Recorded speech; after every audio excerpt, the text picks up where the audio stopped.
Happy birthday to you. Cha-cha-cha. Happy birthday to you. Cha-cha-cha. Happy birthday, we love Welcome to the Retirement Answer Man Show. My name is Roger Whitney.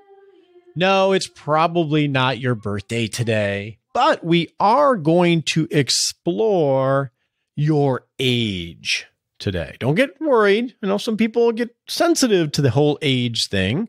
We tend to think of age as chronological, right? 1, 2, 3, 4. We mark off the years on our birthday. And that is how a lot of planning is done based on your chronological age. So we're going to explore whether that's the best way to do it and might there be a better way to do it in our practical planning segment. But we can't do anything on this last show of the year until we have that all-important disclaimer.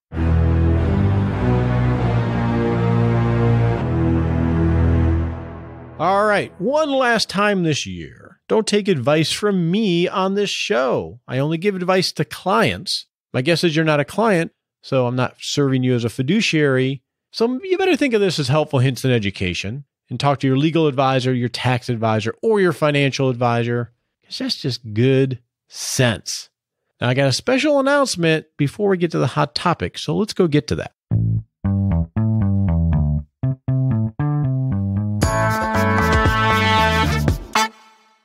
So, drum roll, please. Today is the day. December 26, 2018 is the open enrollment period for the Rock Retirement Club.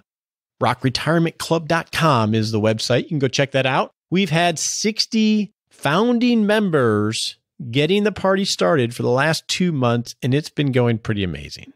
And today, the day after Christmas, we've opened enrollment to help you potentially rock your retirement in 2019. So if you haven't been on the wait list, go to rockretirementclub.com, enter your name so you can get some information on some events. We're going to give tours of the clubhouse. We're going to answer your questions, give you a glimpse of the educational content we're creating for 2019. And it's important that you hop on this pretty quickly because we are closing enrollment for this first class of Rock Retirement Club members on Thursday, January 3rd.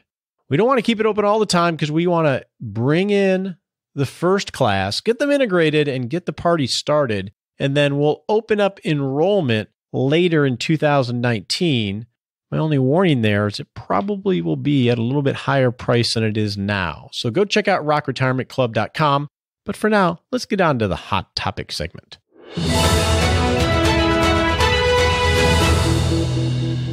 Throughout this Christmas season, you have been inundated with advertisements and temptations to purchase all sorts of things. And there's an interesting phenomenon that occurs called the Baader Meinhof phenomenon, which basically says that something that has recently caught your attention, sometimes that thing seems to appear with improbable frequency shortly thereafterwards. The most common expression of this that I recall in my life is any time that I know that I'm going to need to replace my automobile, I start doing research on, automobiles and picturing, do I want a station wagon? Do I want a SUV? Do I want a sedan? Do I want a sports car? And then you start thinking of models. Well, maybe I want a Jeep, or maybe I want a Lexus, or maybe I want a Chevy. And what happens as you do research, at least this is my experience, is if I'm thinking about a Jeep, like I drive a Jeep Cherokee, right? Bought it maybe 3-4 years ago. And as I started to think about Jeep Cherokees, it seemed that they were all over the road. They were everywhere. That is an example of the Baader Meinhof phenomenon, is that it catches your attention, you're thinking about it, so you start to see it everywhere. That is a lot of what advertising does, right? It gets something into your sphere of attention, and all of a sudden you start thinking about it.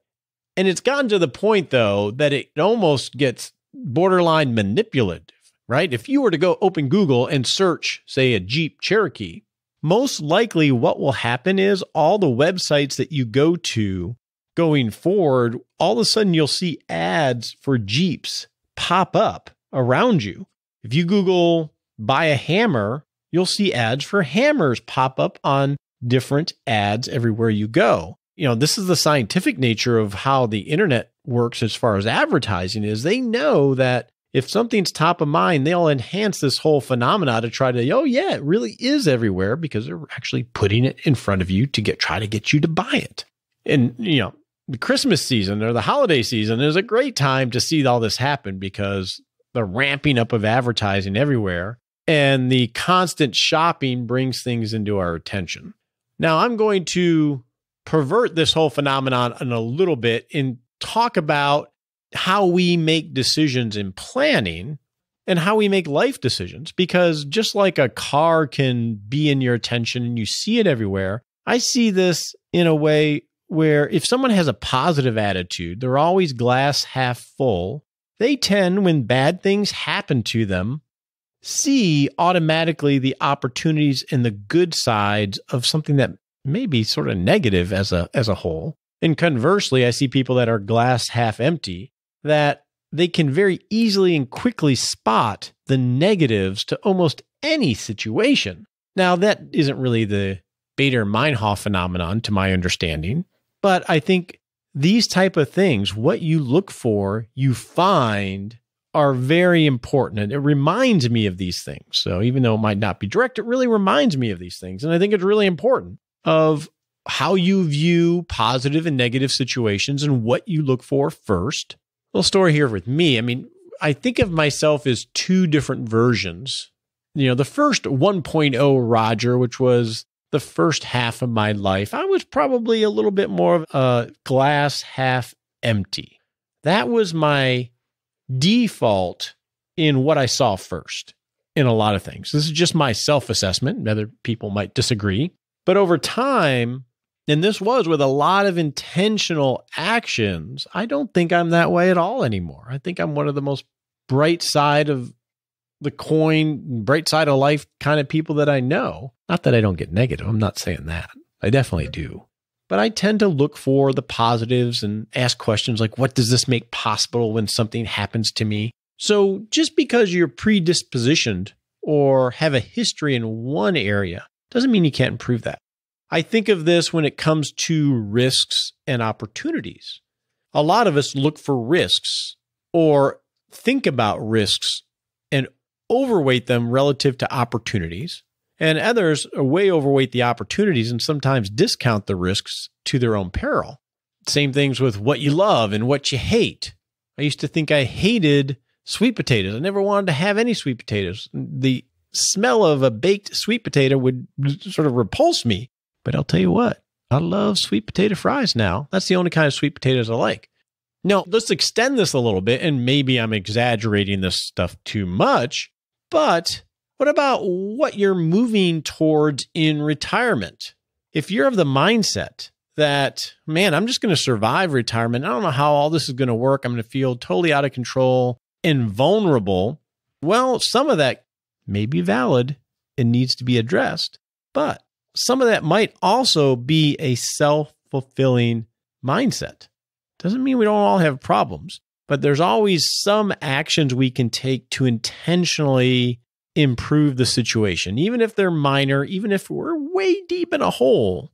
The very idea of having a mindset of, okay, what can I do to improve the situation, even if it's minor, is empowering. And, when I think of what is top of mind, and that sort of relates to the phenomena we're talking about, I'm extending it way beyond what it really means. This is what I think about. And I think a lot of this attitude is everything is actually true. The question is just, how do you foster it in a healthy way to go forward? So something I was thinking about, so I thought I'd share that with you. But now let's get on to the practical planning segment, where I think this is really where a lot of things will be going in the future, and it could really change the way you make a lot of decisions about your retirement.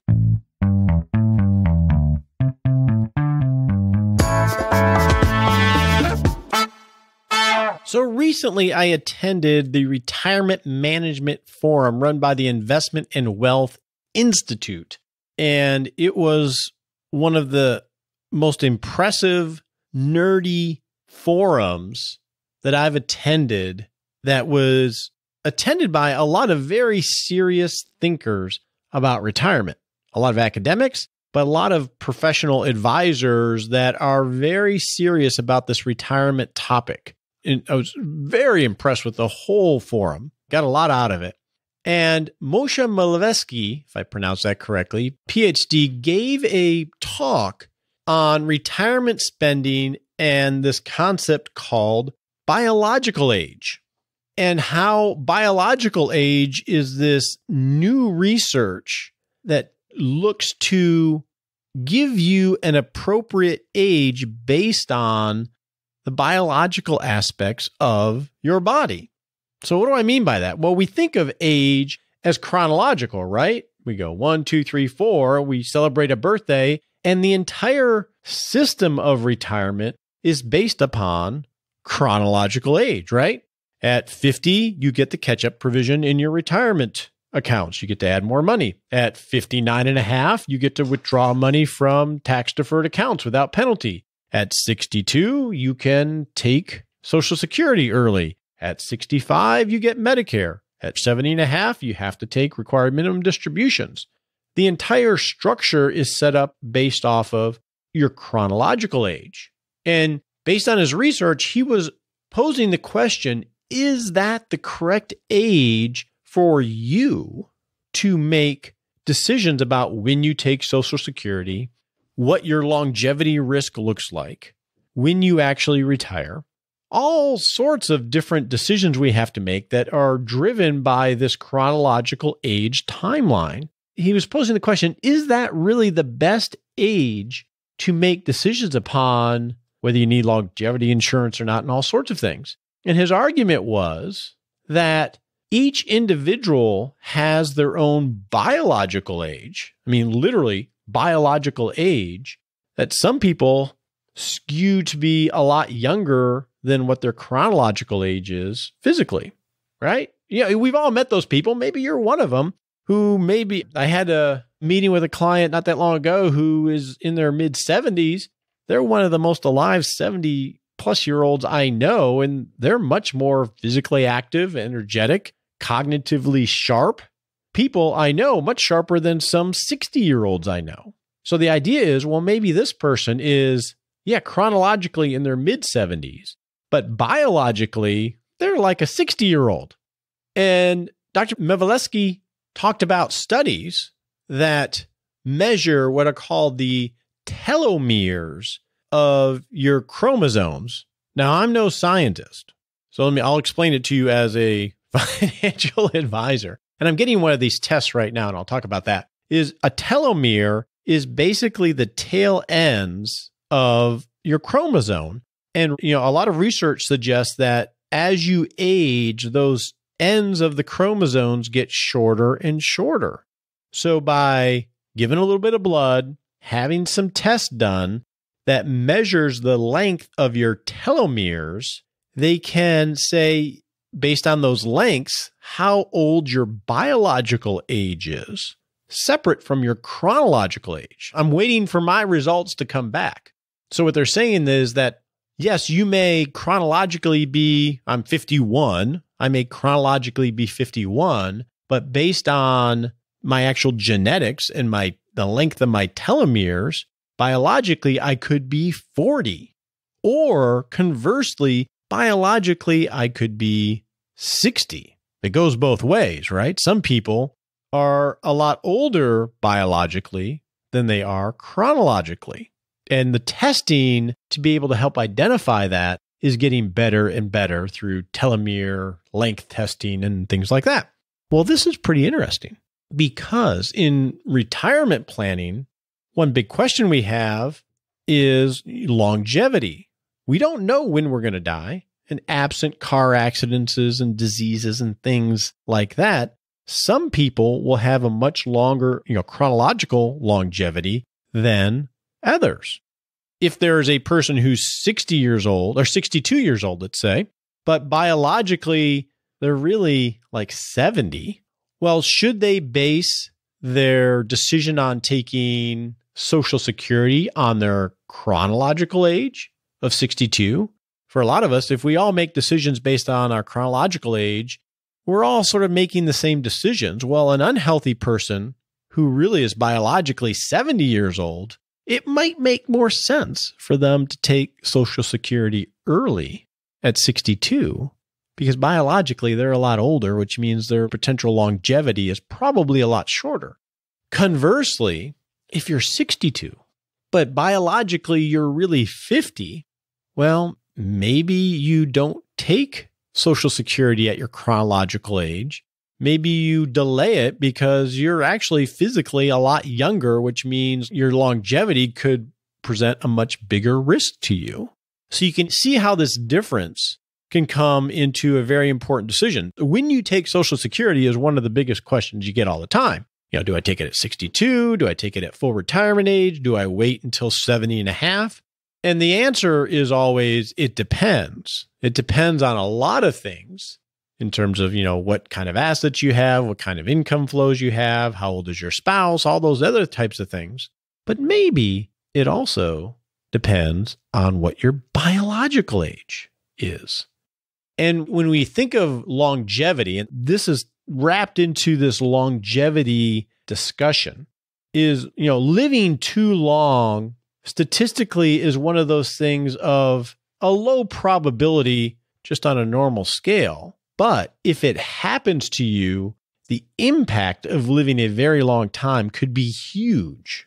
So it's one of those low risk but high impact type of outcomes or outsized outcomes that is difficult to manage, right? Because you can't base all your decisions on it because the odds of it happening may be a lot lower than normal. But if it does happen, oh boy, it really happens. Like a fire, right? A fire is a low probability occurrence. But boy, if it happens and your house burns down, the impact is huge. And if you live a very long time, much longer than what the normal tables say, well, the impact can be huge and you're going to be older, so you're going to have a lot less flexibility to actually deal with it. So looking at your biological age might help you gauge what those risks are so you can better prepare yourself and make better, more informed decisions on when you take Social Security or whether you buy longevity insurance in the form of a deferred income annuity or an immediate income annuity or some type of insurance that will help you in the event you do live a long time. Maybe it'll help you decide when to use your most powerful asset that you have, which is your human capital. So what is human capital? Human capital is finance speak for your ability to earn an income. So let's take that 62-year-old again. Well, if you're 62, but biologically you're really 70, well, maybe you should rest. Maybe it makes sense to retire and give up your most powerful asset, human capital, because you're a lot older physically than, what your chronological age might say. But conversely, and this is where the risk is in finance is living too long. If you're 62 years old, but biologically you are 52, well, maybe you should hold on to your most valuable asset, your ability to earn an income, human capital, for longer, because that's going to help you in defending against longevity risk. And that's where this pre-retirement concept could come in, right?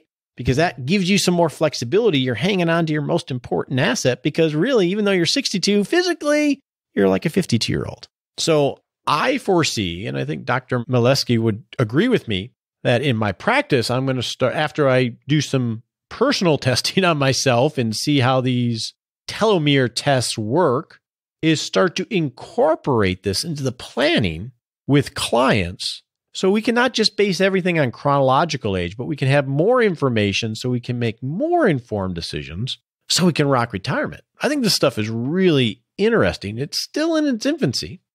But the question I pose to you is, does it make sense to base all of your decisions on your chronological age, or might you want to know what your biological age is? The service that I used is teloyears.com. I have no association with them. I haven't got my results back yet, so I don't know the validity of this one. But going forward, I'll start to do a little bit of research on these and maybe give you some resources where you can go get your telomeres tested so you can see what your age really is.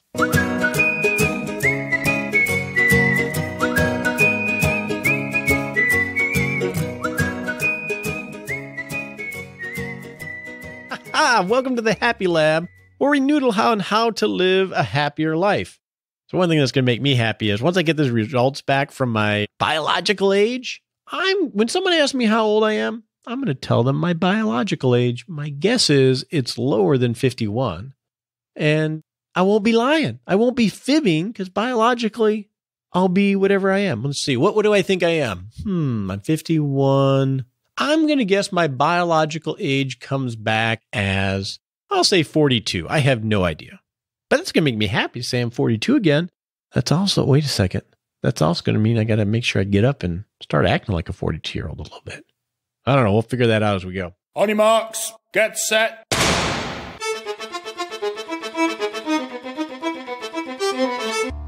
And we're off to set a 7-day baby step to taking a baby step to live an amazing life. So my action for you over the next 7 days is, if you haven't done it already, find that word that's going to be your guiding light and create some smart sprints off of that word so you can be more intentional about rocking your retirement plan in 2019. We'll have a link to the worksheet that we created to do that in 6 Shot Saturday. So if you haven't got that already, that's a good framework to help you let that word settle on you so you can, well, rock retirement.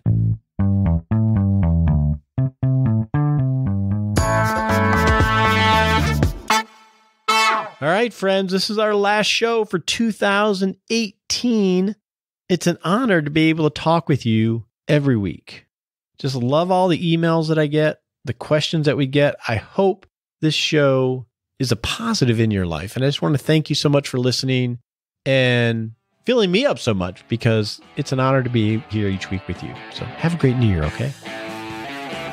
We appreciate you joining us today for this episode of Retirement Answer Man. Be sure to visit rogerwhitney.com/answers to access the Retirement Answer Library with over 30 checklists to help you make the most of the only life you have. Remember, you have more power than you realize to create an amazing life starting today with Retirement Answer Man. The opinions voiced in this material are for general information only and are not intended to provide specific advice or recommendations for any individual. All performance referenced is historical and no guarantee of future results. All indices are unmanaged and may not be invested into directly. Have a wonderful day.